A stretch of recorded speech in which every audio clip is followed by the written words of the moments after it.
So welcome everyone to our weekly workshop. My name is David Raymond. I'm the director of the Cyber Range. And I can advance my slide here. So these are our weekly Tuesday, 4 p.m. in-person or recorded workshops. We try to do them every week, but have to skip now and then. And this week is a continuation of an introduction to the command line interface, right? So we have this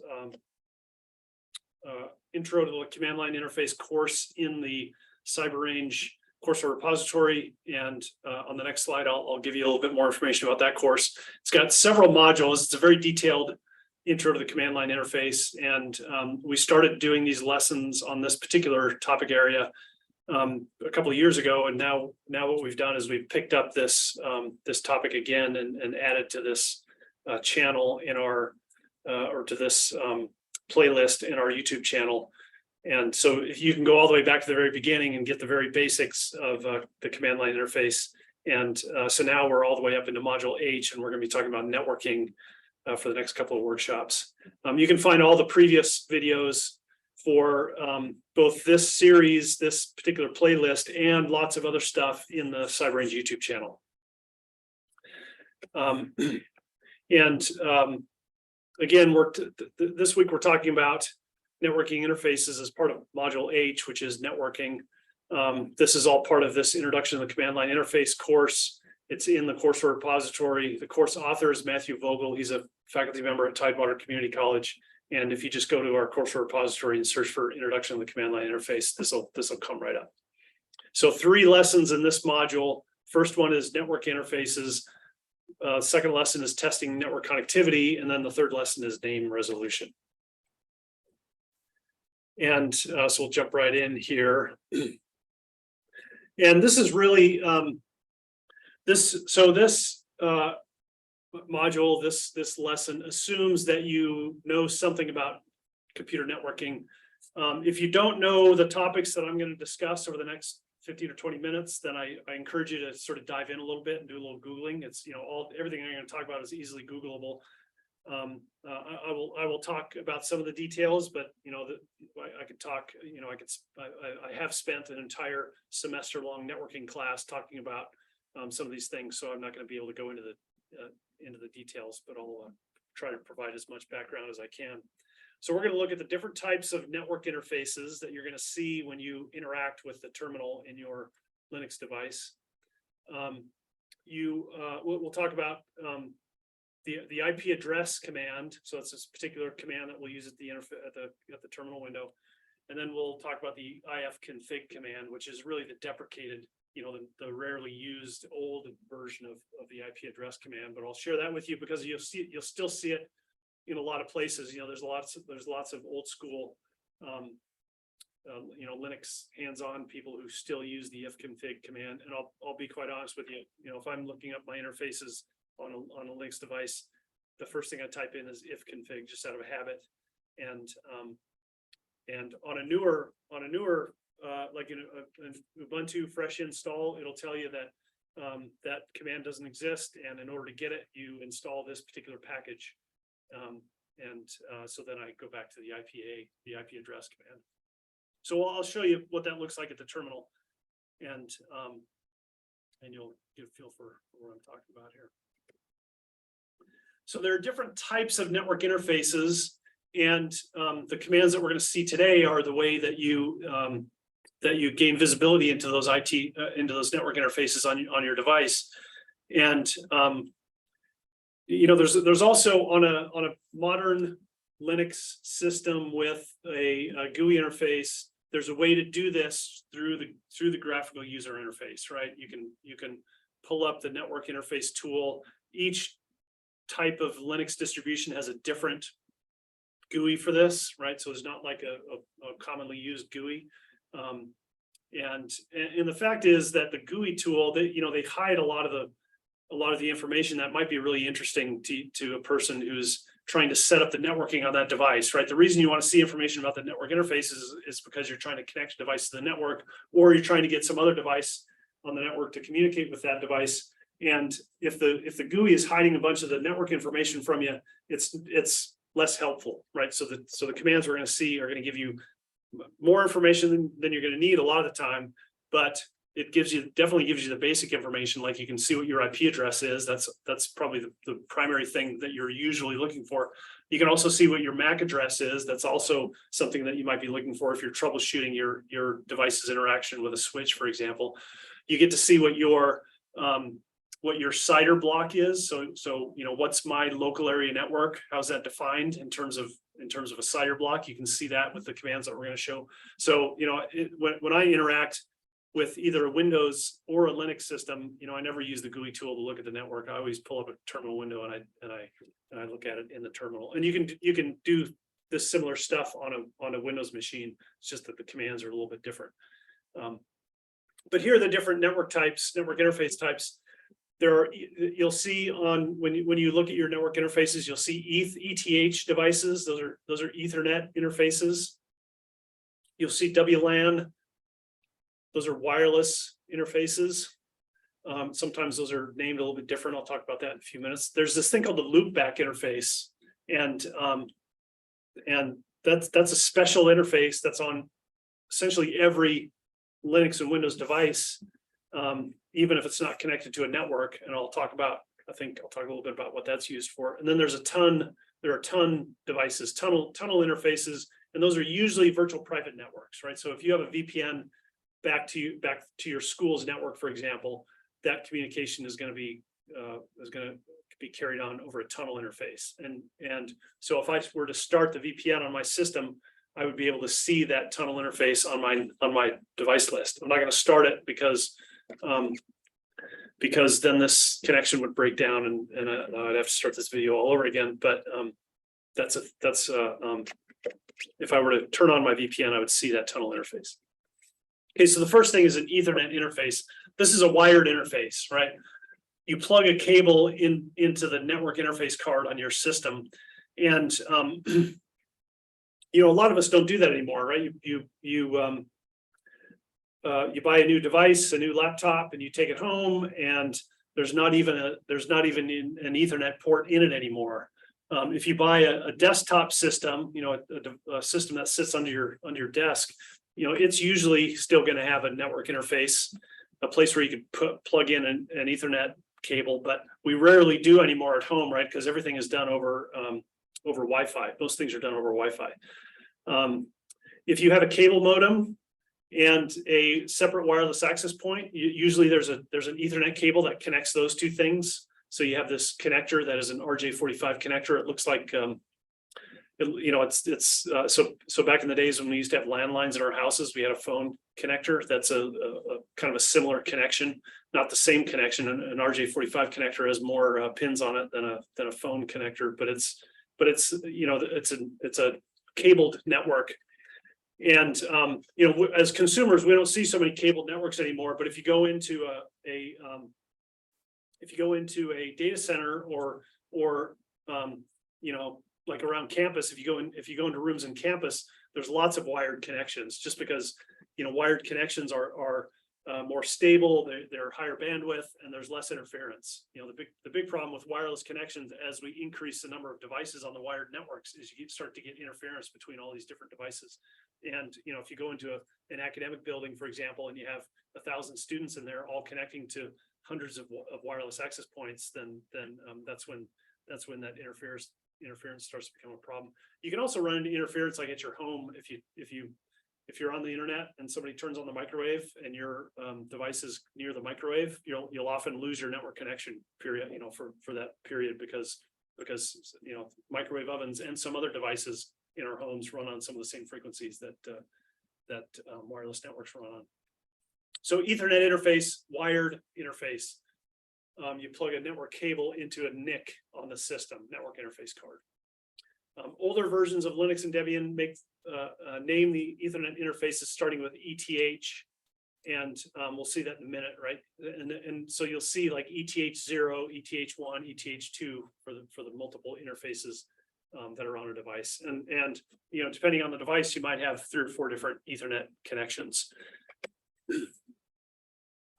Newer versions of Linux name the interfaces a little bit differently, right? So instead of ETH, sometimes on newer systems, you see EN for Ethernet. Why is that different? You know, I don't know. Things change, right? So you'll have an EN, then if it's an onboard device, like if it's onboard means integrated with the motherboard. If it's an onboard device, it's going to have an O. If it's a PCI Express device, it's going to have an I. So if it's a PCI Express card plugged into your motherboard, it's going to have an I. If it's a straight PCI device, it'll have a P. Usually that doesn't really matter, but if you're not sure which, you know, if you're the person who's connecting this thing to the network, and you know, you can see on the back of the computer whether you're connecting directly to the motherboard or if you're connecting to a PCI card that's installed. So, you know, if you're trying to figure out where's that physical cable actually plugged in, when I'm looking at my interface list, that's why you care about, you know, whether it's the O or the I or the P. And then following the O or the I will be a number that represents the slot number that the device is plugged into in the motherboard, right? So those PCI slots are numbered 1 through N, or probably 0 through N actually. So you'll have your EN followed by the PCI bus number, and then followed by the slot number. So you'll see something like EN, so that's an Ethernet device, O for onboard, and it's the first onboard device. Or you might see EN, then P for PCI device, then the slot, P0 slot 3. So that's what you might see in your list. Those are just examples. You also have wireless interfaces, right? So in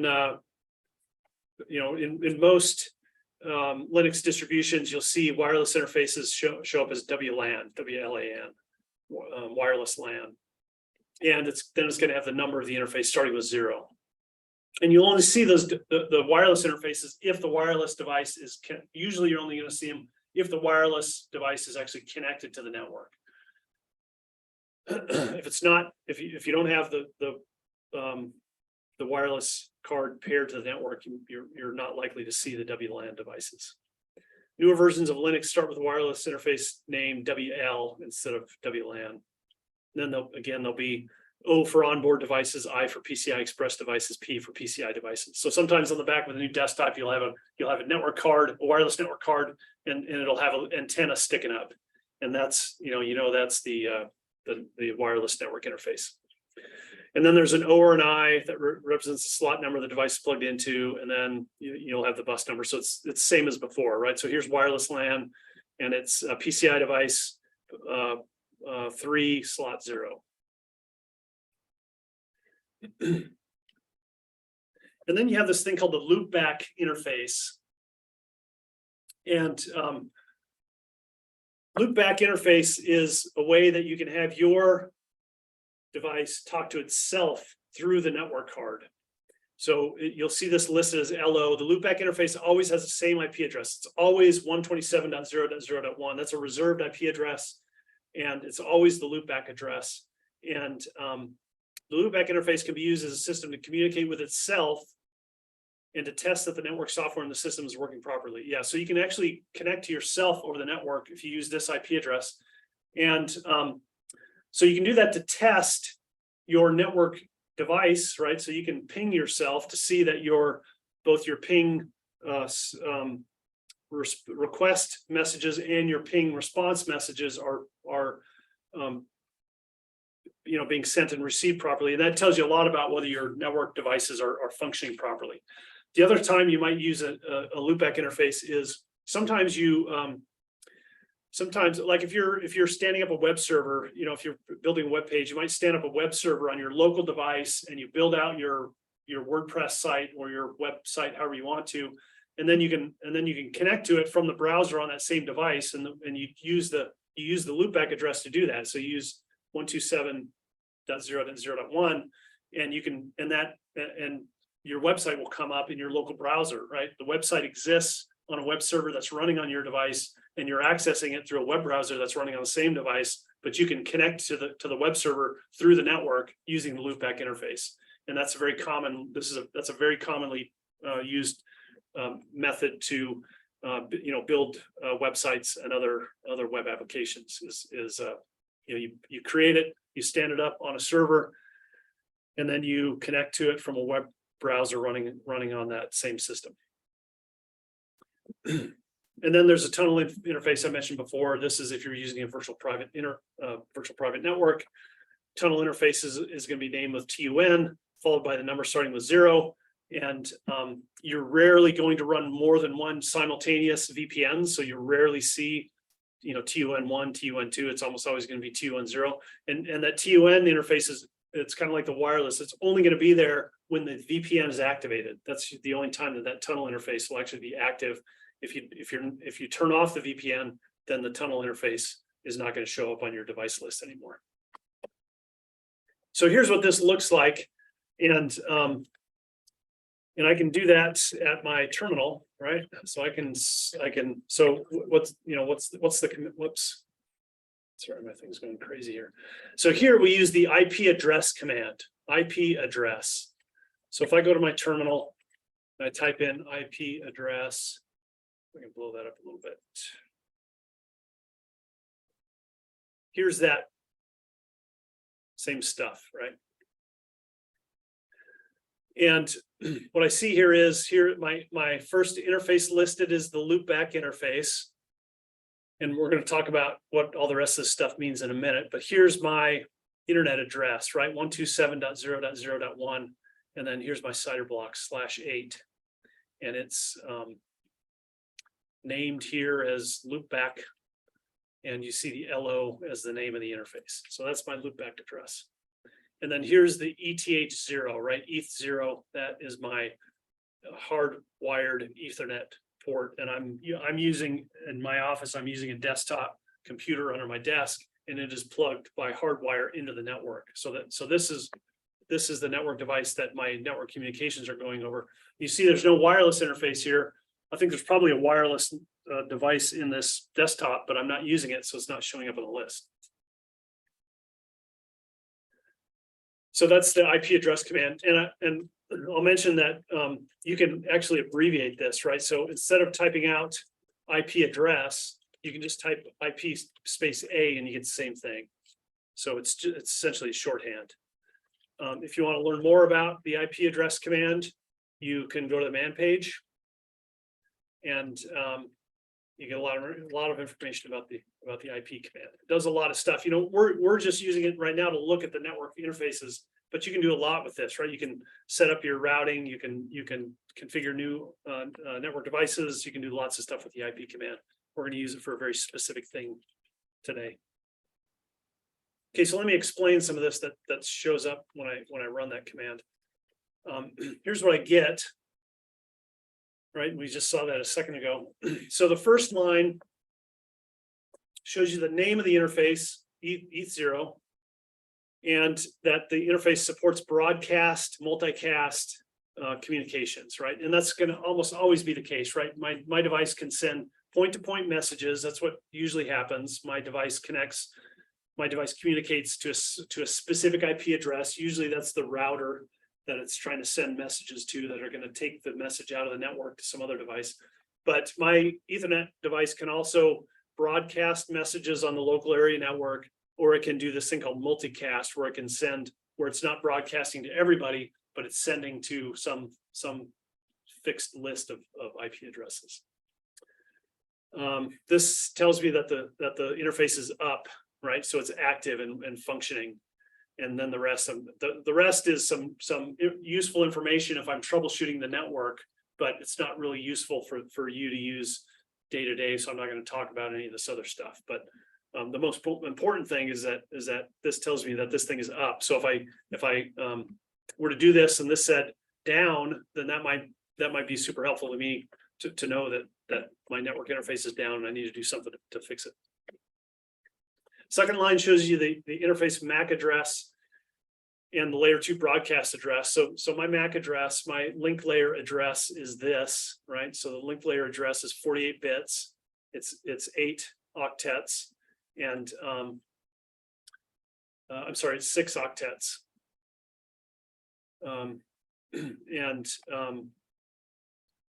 And then this is the broadcast address for MAC address. So the MAC address is the physical hardware address of the network interface itself. And I'm not going to talk a lot about MAC addresses. Again, you know, there's an entire lesson in a networking course about MAC addresses, but that's the address of the physical hardware in your device. So every computer is going to have a different physical network MAC address. Different from IP addresses that can be reused, right? I might have one IP address today, and you know, or my laptop. My laptop, I have an IP address at work. When I take it home, I connect to my home network. I have a different IP address on my home network, but that MAC address never changes. That's the physical address of the card. The third line shows you the IP version 4 address, right? So here's my IPv4 address. This is the thing that you're usually trying to find out when you run the IPA command. What's my IP address? 10.1.78.176 is my IP address, and /20. So this is my CIDR block. So you know, there are 32 bits in an IPv4 address. And in this case, the first 20 bits define the network address. The last 12 bits define the device address on that network. And then there's a broadcast address for this CIDR block, which is this. And that's information that my computer needs if I was to send a broadcast message from that device. Fourth line shows you the IPv6 address. Okay, so if my system is configured with IPv6, then I get this funny looking address, right? It's not as easy to sort of figure out what's going on here as my IPv4 address. IPv4 is very simple. It's 4 octets, 32 bits. And the 4 octets are always going to be there, right? 1, 2, 3, 4. Here it's a little bit more convoluted, and I'm not going to talk a lot about IPv6, but if anybody ever asks you for your IPv6 address, if you do IPA and you look at the INET 6 line, that's where you see your address. And here's the CIDR block, right? So I get an IPv6 address is 128 bits. First 64 bits are the network address. Second 64 bits are the device on the network. Here's another command. So that's what you get, right? That's the information I get when I do this, right? So here's my Ethernet address. I see that broadcast multicast up. I see my link layer address right here. I see my IPv4 address here. Here's the CIDR block. Here's the broadcast address. And then I see my IPv6 address here. And looks very similar to what I was just showing you on these slides. The old school command for this is called ifconfig, interface config. On a Windows device, it's ipconfig, just because Windows has to be different. But on a Linux device, it's ifconfig. And so if I run ifconfig, I get I get a lot of the same information, right? I see the IPv4 address and the network mask, so that this is my CIDR block. It's just giving me my CIDR block in a slightly different format. Here's my IPv6 address with a CIDR block of 64. Here's my Ethernet address. That's my fixed device address, and then I get some other information about receiving and transmitting packets and errors. And this is all more troubleshooting information, right? So I've received 240,000 packets during some previous time span, and probably I'm not even sure what that time span is, but there's been 0 errors, 0 drops, 0 overruns, 0 frames, right? So this tells me that I have a very stable connection, because I don't have any packet reception errors, no drop packets, no overruns, etc. Transmit packets is the same, right? It's very reliable. The reason it's so reliable is because, again, this is a wired network connection, very reliable. If I was on a wireless network, I'd be very likely to see at least a handful of transmit or receive errors. As I mentioned before, the ifconfig command is it's deprecated in that it's not installed by default on most modern Linux distributions. So if you're going to use the ifconfig command, you have to install it yourself. It's really simple. You do a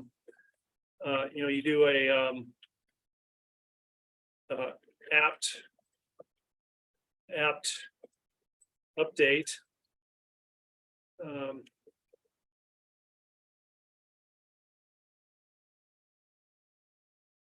Sudo apt update. That's so apt is the packet manager. And so this is going to update my package list. And then I would run something like sudo apt install net tools. That's the package. And this will tell me that it's already there, right? It says net tools already installed the newest version because we saw that I ran ifconfig already and it worked. But if you don't have ifconfig on your system, this is how you install it.